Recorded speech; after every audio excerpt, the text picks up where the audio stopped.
Matalim, matalim. Hihilan din kita ng konti. Smile.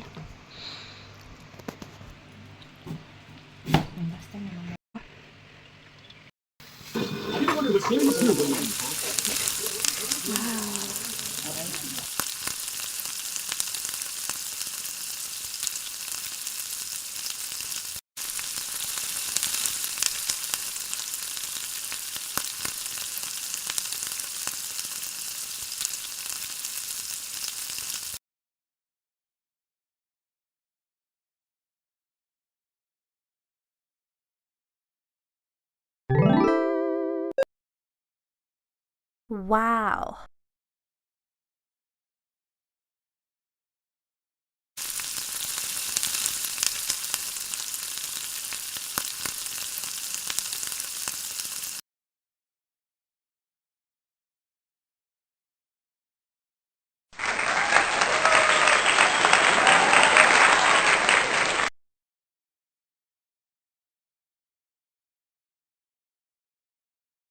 Hi guys! Today's video, nagluto po ako ng kamote Q at saka yung saging na hinog, nilagyan ko ng harina at saka cornstarch.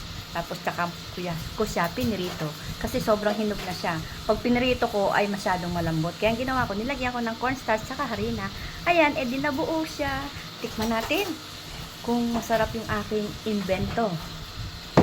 Mainit-init pa. Ang sarap. Yung ating kamote naman.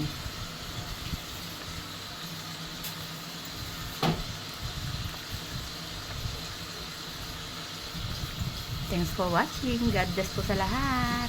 Kain tayo.